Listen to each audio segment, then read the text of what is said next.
Bonjour à toutes, bonjour à tous. Ça fait super longtemps que je vous ai pas parlé comme ça face à face, parce que depuis le pyramide, s'est passé énormément de choses.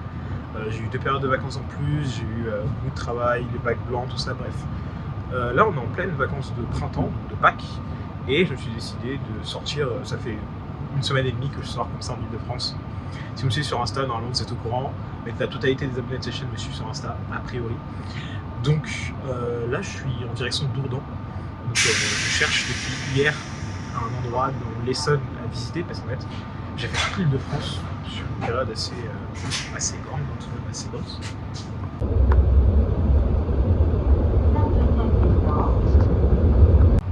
Et donc ça coupe le rond. Donc je disais, j'ai fait toute l'Île-de-France. J'ai fait les Yvelines en début de vacances, c'était très cool. J'ai continué à faire la Seine-et-Marne comme j'y habite et que c'est plus facile d'y aller. J'ai fait donc le nord, le sud, l'est, l'ouest, un petit peu tout. J'ai aussi fait le 95 du coup pendant ces vacances-là. Le paysage, petite pause pour que vous voyez la beauté de la chose. Bref. Donc j'ai fait pas mal de choses entre temps et j'étais en train de réfléchir, je me suis dit, punaise, j'ai jamais fait de l'Essonne. Et vous expliquer pourquoi j'ai jamais fait l'Essonne. En fait, l'Essonne, le 91, il a une réputation qui n'est pas faux folle. C'est pas un département qui est très réputé pour son tourisme, ses visites, etc., etc. Du coup, dans ma tête, j'étais en train de me dire, ah mince, c'est vrai que l'Essonne, ça a l'air un peu pourri, il n'y a rien à y faire et tout. Donc j'y allais pas. Et je préférais aller dans le 9-5, dans le 7-8, à Paris, dans le 7-7, un peu partout. Et hier, je me suis dit, bon, maintenant que je suis un explorateur officiel de l'Île-de-France, je fais du tourisme tout le temps, partout, et il serait quand même temps de faire le seul département que j'ai jamais visité une seule fois, genre même pas en passant.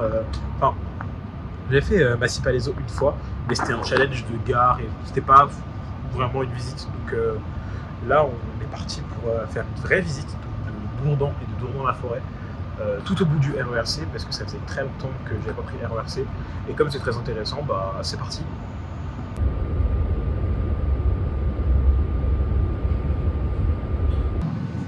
Alors, petit bonjour au golfon de l'année, parce que littéralement, je viens de me rendre compte que avant de filmer la dernière vidéo, j'en arrivais à Dourdan. Sauf qu'à Dourdan, il y a 2 arrêts. Il y a Dourdan et Dourdan-la-Forêt. Donc c'est 2 dans la même ville. Et au moment d'arriver, je me suis dit, tu sais, le train il sonne quand il arrive avant de fermer les portes. Moi, je sais que c'était genre sonner pour dire aux gens, ouais, on est arrivé genre comme à Boissy-Saint-Léger, vous voyez. Et non, parce que au moment où je descends vers la porte se ferme et le train repart. Donc là, regardez où je suis.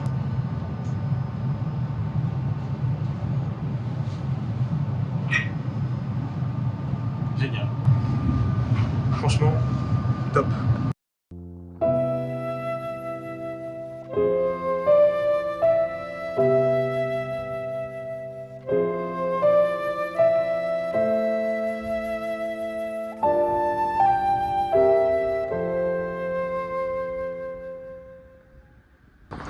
Ok, donc j'arrive à Dourdan. Premier challenge, c'est le fait que j'arrive à un endroit où déjà c'est même pas la gare principale de la ville. Et vu comment Dourdan c'est une ville paumée, être dans la 2e gare de la ville, ça présage rien de bon du tout, vraiment. Bienvenue à Dourdan les amis. Voilà, nous sommes dans un fief assez paumé puisque je suis capable de voir un truc. Pour vous dire à quel point je suis paumé, c'est la première ville depuis extrêmement longtemps où je peux marcher sur la rue sur 500 mètres et il n'y aura aucune voiture. Vraiment, c'est pour vous dire à quel point c'est paumé. C'est paumé, même Auvers-sur-Oise, même La Ferté-sous-Jouarre, même Provins, même, je sais pas, n'importe quelle ville, c'est pas aussi paumé que Dourdan. J'espère qu'il y aura des choses à faire parce que honnêtement, vu tout le trajet, voilà, je serais un peu dégoûté s'il n'y a rien à faire, mais après, vous voyez, on peut retrouver de la beauté dans un peu tout et n'importe quoi. Surtout vu les voyages désastreux et chelous que j'ai fait, Dourdan, ça devrait aller, je pense. Vous voyez, depuis que je voyage en Île-de-France, j'en ai vu des boîtes à livres, il y en a qui sont remplies, et d'autres qui sont... ça laisse à désirer, quoi. Il y a 3 livres de Mireille Pluchart. Alors, je suis dans une gare routière, quasiment celle de Dourdan, donc la première gare de Dourdan et Dourdan-la-Forêt. Mais ça, je vous expliquerai quand je serai plus au calme. Et donc, je suis à la gare de Dourdan et j'ai appris 2 choses. La première chose, c'est que des gens habitent dans cette ville. Voilà, donc c'est pas un point de passage, c'est un truc de fou. Et la deuxième, c'est qu'il y a une gare routière. Il y a des gens qui prennent le bus ici. Et ils habitent là, genre c'est... Waouh, ça me fascine, je vous jure. Ouais, genre regardez ici, il y a écrit Dourdan Intramuros. Genre le bail, genre ils disent ça en mode le bail c'est Paris, en mode tu sais, il y a une banlieue de Dourdan, genre. Regardez, par exemple là j'ai un plan de la ville. On ne comprend pas grand chose, malgré le fait que je tente de déchiffrer. Donc, je sais pas si vous voyez la banlieue, mais si vous la voyez, faites-moi signal, hein, on sait jamais, ça peut toujours fonctionner. Donc je suis en bâtiment de la gare de Dourdan. Donc Dourdan, pas Dourdan la forêt. Et dites-vous qu'il y a 5 minutes à peine là, je viens de renseigner un mec sur le centre hospitalier de Dourdan. Ça fait 5 minutes que je suis là. J'ai jamais été ici auparavant et j'ai renseigné quelqu'un sur le chemin. Ça vous dire à quel point je suis un peu cet explorateur, vous voyez, genre je connais l'île de France, tout. Dites-moi tout, je connais, regardez. Regardez le plan. Tout ça, toute cette ville, je connais. Je peux vous renseigner. C'est évidemment faux. Je ne peux pas vous renseigner sur la ville de Dourdan. On va découvrir. Et puis après cette visite, normalement, je serai en mesure de le faire. Normalement. Attention.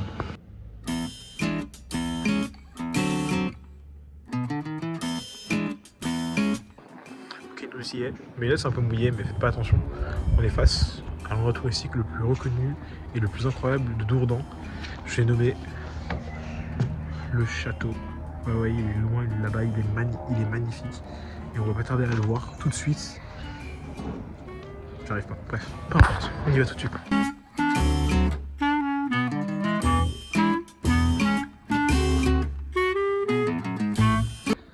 Ok, donc je suis planqué dans une sorte d'écurie, slash parking, slash je sais pas quoi. Et pour l'instant, ma visite de Dourdan se passe plutôt bien, hormis le fait qu'il pleuve. C'est une excellente ville, il y a une église ici. Donc j'ai confondu le château avec l'église dans la vidéo juste avant. Ce qui est un petit peu bébête parce que l'église est juste là, en face. Et le château il est ici. Là, vous voyez. Donc du coup je vais pas faire la différence entre les deux. Dans l'ultime des cas, de toute façon, je visiterai ni l'un ni l'autre. Donc tant pis malheureusement. On fera pas beaucoup de tourisme pour aujourd'hui. Mais j'espère que ça suffira pour vous. Parce que moi honnêtement ça me fatigue déjà. Et voilà.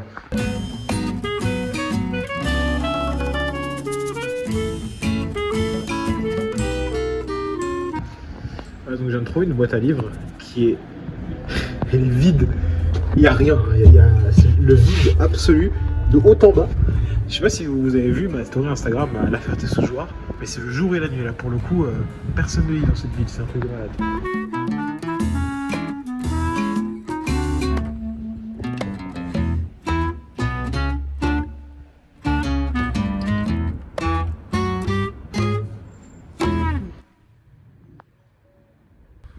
Dans une toute petite ruelle, très silencieuse, il n'y a personne qui traîne. Et j'en profite pour donner mes excuses à l'Essonne. Voilà, c'est un très joli département, vous avez des choses à faire. C'est pas comme ce que j'imaginais en fait. Je pensais vraiment que c'était genre... Vous voyez, j'habite dans Seine-et-Marne. Et en Seine-et-Marne, il y a des champs, beaucoup de champs, vraiment énormément. Et je pensais que l'Essonne, c'était ça. Mais surtout le département, parce que tu sais, en Seine-et-Marne, t'as Provins, t'as les cités médiévales et tout. Et ben, 9-1, c'est à peu près la même chose. C'est juste qu'il y a moins de monde, c'est moins dense. Après, c'est vrai qu'on s'ennuie plus qu'en Seine-et-Marne, c'est sûr. Mais il y a des choses à faire. Ça a l'air par contre qu'il n'y a vraiment personne dans une école communale de garçons. Mais je présente mes excuses à l'Essonne, voilà, c'est un très bon département. Et j'espère que vous vous amusez ici parce que... Voilà. Et puis bah voilà.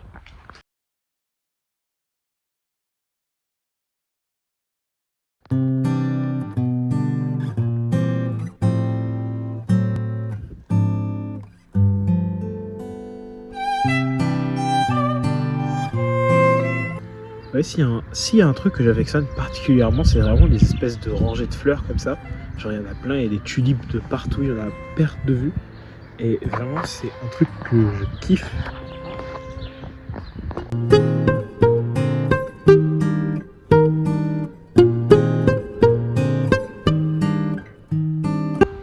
Vous savez, il y a un adage vraiment célèbre qui dit Enzo dit cours d'eau. Et j'ai trouvé mon bonheur parce que regardez où on est. On est face à un cours d'eau, c'est magnifique, hein, vous voyez. Et il y a toute la vue de Dourdan, il y a l'église encore là-bas, et il y a aussi un cours d'eau de l'autre côté forcément. Et il y a le parc, donc là on a vu les fleurs de tout à l'heure. Et juste derrière, un centre culturel. Voilà. Donc c'est un petit peu l'épicentre de la ville. On y traîne, on y fait plein de choses. Ça n'explique par contre pas qu'il y ait littéralement personne. J'ai vu plus de corneilles que de gens, hein, de personnes vivantes. Et d'ailleurs, il y a un truc aussi qui est assez impressionnant à Dourdan, c'est la proportion, là il y a beaucoup d'exemples, c'est la proportion de personnes de plus de 65 ans. Je vous jure que c'est une ville de retraités. J'ai vu 2 personnes de mon âge, grand max, à tout casser, et ça fait une demi-heure que je suis ici, presque 1 heure même. Ça résonne en plus. Wow. Et je vous jure que c'est un truc de malade. Il n'y a pas un seul jeune dans cette ville. Hein. On ne sait pas où ils sont passés. Aucune idée. Oui, je parlais de fleurs. Et la ville de Dourdan a littéralement exaucé mon souhait. On est face à plein de fleurs. Il y en a de partout. Vous voyez, c'est magnifique. J'aime trop Dourdan. C'est devenu une ville de cœur au final un petit peu. Bon, je mens quand même, faut pas abuser. Mais c'est joli, c'est joli.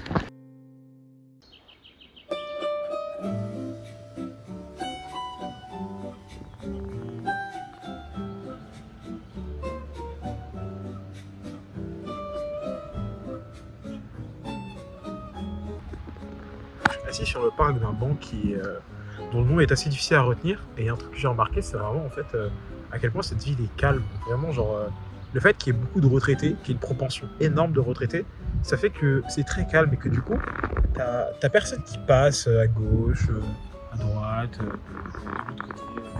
Vraiment, c'est trop cool. Genre, j'aime beaucoup l'espèce de vibe. C'est bien, genre, si t'es un jeune ici, bon, tu vas t'ennuyer un peu quand même. Je pense, genre, les 2 premières semaines, c'est bien. Et après, bon, on s'emmerde rapidement, quoi. Mais c'est très joli, hein. Je suis dans un endroit qui est vraiment cool pour le coup. Et on va continuer notre visite. Donc, en face de moi, il y a la médiathèque, donc le bâtiment qui est là-bas. Il y a aussi le bord de l'Orge, donc l'Orge qui est une petite rivière qui passe donc dans le 91 au niveau de Savigny, Juvisy, notamment, vous connaissez la gare de Juvisy, puisqu'il y a le RERD, RERC, tout ça, bref. Plein de choses. Et on va y aller tout de suite, c'est parti.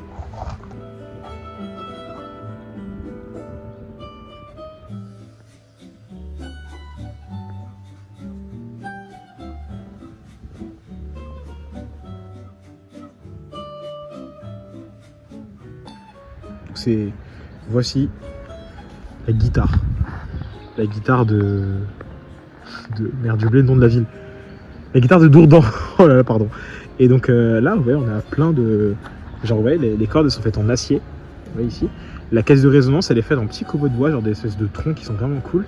Et puis le reste de la guitare, c'est des petites pierres, c'est des morceaux de bois, c'est des pierres en orange, c'est des briques aussi là-haut. Et vraiment, c'est super stylé. Ça donne vraiment un assemblage qui ressemble vraiment super beaucoup à une guitare, genre du bas jusqu'en haut, c'est très joli. Et franchement, je suis fan, pour le coup, c'est vraiment beau.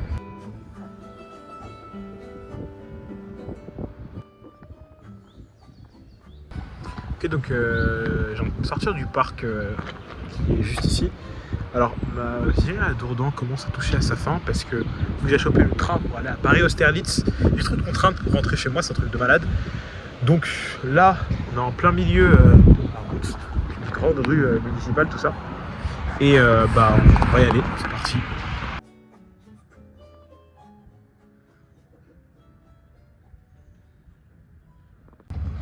Donc, après avoir été passé dans un tacos à côté du coin qui était super bon, je suis de retour au centre-ville de Dourdan. Il fait ensoleillé et on est face à l'église de nouveau, le château. Et là, on va s'approcher de la gare, tout simplement, pour partir vers Paris-Austerlitz. Faire un petit chemin, le récap de la journée, parce que forcément, il faut faire un récap. Et d'ici là. Ok, donc, me revoilà dans le train. J'ai tracé, par contre, pour avoir le train, parce que je vous explique. J'étais en train de filmer une vidéo sur la passerelle, donc moi qui parle et tout. Et genre, au moment où je vois que le train est en train d'arriver, donc je mets à courser en dessous, parce que vous savez, en fait, j'étais dans une passerelle au-dessus. Et pour aller d'un quai à l'autre, il fallait passer en dessous. Donc j'ai dû tracer. Et heureusement, j'ai eu le train. Par contre, j'ai hyper chaud. Et la fenêtre, elle est difficile à ouvrir, juste là. Mais en tout cas, on rentre à Paris. Et voilà. Je suis plutôt content de cette journée. Elle aura été très cool. J'aurais fait plein de choses. Je serais bien amusé, tout ça. Et donc, voilà. C'était cool. Alors, il est 21h16. Si vous entendez ma voix là maintenant tout de suite, c'est que je viens de finir le montage de Dourdan. Et j'arrive pas à me rendre compte que ça va être un vlog qui va être vu par plein de personnes, j'espère. Et ça m'a vraiment pas mal fatigué, malgré le fait que donc on est le 4 mai. J'ai commencé le montage de Dourdan le 17 avril, donc le lendemain de ma visite dans la ville. Donc voilà, ça fait à peu près une vingtaine de jours de montage, et ce qui est assez impressionnant quand on sait le temps que j'ai mis pour Pyramide. Encore une fois, j'espère que cette vidéo vous aura plu. Vraiment, j'ai pris beaucoup, beaucoup de plaisir à la faire, à la partager. Donc, j'ai partagé ça pas mal de fois donc, à ma story amis proches sur Instagram. Donc, certains sont déjà au courant que la vidéo va sortir. Donc, personne ne connaît encore la date exacte par contre. Mais donc, ça sortira donc, le 9 ou le 10 mai, je vais encore choisi. Et voilà, j'espère que ça vous aura plu, que tout ce que je fais, mes podcasts, mes 3 pages Instagram, mon Twitter, pour ceux qui ont mon Twitter, tout ça, mon Twitch, mes lives, n'importe quoi, tous ceux qui me suivent sur une forme ou pas, même sur Vasco, etc. J'espère que tout mon travail vous plaît. C'est un énorme plaisir de faire tout ça, je le répète et je le répéterai à jamais. Et je vous dis salut tout le monde, ciao ciao, et à la prochaine.